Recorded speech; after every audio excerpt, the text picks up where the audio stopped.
سعادت حسن منٹو کی زندگی اور فن کے مختلف پہلوؤں پر سینکڑوں ہزاروں صفحات لکھے جا چکے ہیں، لیکن ان کی زندگی پر ایک ایسے سائیکیٹرسٹ کے خیالات شاید پہلے سامنے نہیں آئے جنہوں نے منٹو کے آخری ایام میں ان کا علاج بھی کیا تھا۔ کیا منٹو کو بجلی کے جھٹکے لگتے تھے؟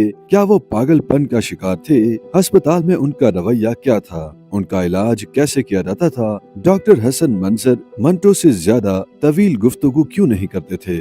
منٹو نے کون کون سے افسانے کہاں سے سرقہ کیے؟ اس جیسے کئی اہم اور دلچسپ سوالوں کے جواب ہمیں حسن منظر صاحب نے فراہم کیے۔ انڈیپینڈنٹ اردو کے مصنف ڈاکٹر اسامہ بن زبیر جو کہ سائیکیٹرسٹ بھی ہیں، انہوں نے بتایا کہ ڈاکٹر حسن منظر کم گو ادبی حلقوں سے لا تعلق مگر 89 سال کی عمر میں بھی فعال اور نابغہ روزگار فکشن نگار۔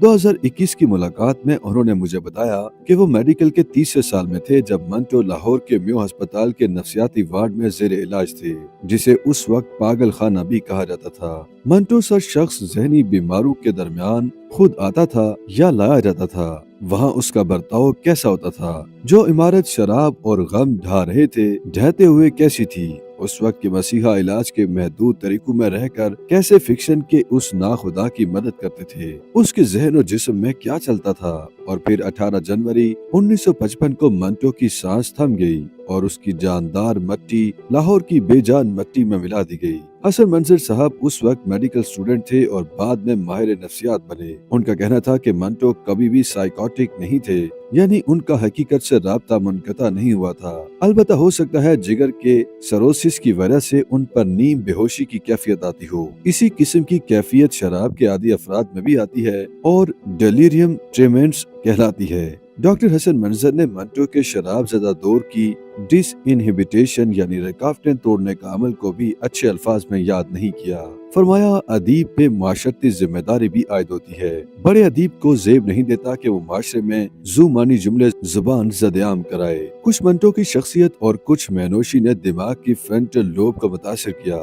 ان کا دماغ تیل اور پانی کا فرق بھول گیا، سوچا ہوا ہر خیال بنا فلٹر کے اگلا جانے لگا۔ الکوہل کے بڑے مسائل میں سے ایک مسئلہ یہ بھی ہے، بہت پھینٹ چکا، پتا پھینک اور اس قسم کے جملوں کا منچلے نوجوان انتظار کرتے تھے۔ اسی کیفیت میں انہوں نے کردار کشی کی حد تک لوگوں کے بارے میں غلط باتیں بھی لکھی۔ انڈیپینڈنٹ اردو کے مصنف نے بتایا کہ ہم نے ڈاکٹر صاحب سے منٹو کی شخصیت اور طرز عمل کے بارے میں پوچھا۔ یادیں ان کے لاہور کے اولین دنوں سے شروع ہوئیں۔ کیمیکل کلر کا اوور کوٹ، سفید شلوار کرتے پر لکشمی چوک سے تانگے پر بیٹھتے تھے اور رائل پارک میں فلم والوں کے علاقے میں غائب ہو جاتے تھے۔ احمد راہی نے ڈاکٹر منظر کو بتایا کہ یہ منٹو ہیں اور بمبئی سے لاہور آ چکے ہیں۔ مرلی کی دھن اسی زمانے کا افسانہ ہے۔ نیا ادارہ بھاٹی گیٹ کے اندر مدیر کی کرسی پر منٹو براجمان ہوتے تھے اور رائٹنگ پیڈ پر لکھتے رہتے تھے، بیچ میں کچھ دیر کے لیے غائب بھی ہو جاتے تھے۔ ایسے ہی ان کی جان پہچان بڑھی۔ ایک روز معلوم ہوا کہ منٹو اب تانگے پر نہیں بلکہ ڈاکٹر پیرزادہ کے وارڈ میں ملیں گے۔ شراب نوشی نے ان کے جسم و دماغ پر قبضہ جما لیا تھا۔ زندگی موت کی جانب سرکنا شروع ہو گئی تھی۔ ہسپتال میں مسز منٹو کو جب ڈاکٹر منظر نے مرزا غالب کی زندگی پر بننے والی فلم دیکھنے کا بتایا تو وہ بولی کہ منٹو کہتے ہیں کہ امرتسر میں جب لگے گی تو میں خود دیکھنے جاؤں گا۔ کھینچی ہوئی لکیر کی حقیقت سے شاید ان کے کردار آشنا تھے مگر وہ ڈینائل میں تھے، یا پھر الکوہل اور سیروسس سے متعلق دماغی خلل آنے لگا تھا۔ احمد راہی کو بھی منٹو نے کہا کہ میں دیکھنا چاہتا کہ بیدی نے میرے سکرین پلے نال کی کیتا ہے۔ ڈاکٹر حسن منظر بھی مجھ سے متفق تھے، صبح سے شام تک مجھے لکھ کے دینا ہے، تب میری بوتل کی قیمت پوری ہوگی۔ یہ بوتل تھی جس نے منٹو کو مارا۔ پھر ڈاکٹر حسن منظر نے ان دنوں کا ذکر کرتے ہوئے بتایا کہ مسز منٹو کو ڈاکٹر نے منٹو کے لیے کچھ دواؤں کا بتایا جو مارکیٹ میں کامیاب تھیں۔ ڈاکٹر حسن منظر کو معلوم ہوا تو انہوں نے سیمپلز وغیرہ فراہم کرنے کی آفر کی، جس پر مسز منٹو نے معذرت کر لی کہ منٹو امدادی دوائی قبول نہ کریں گے۔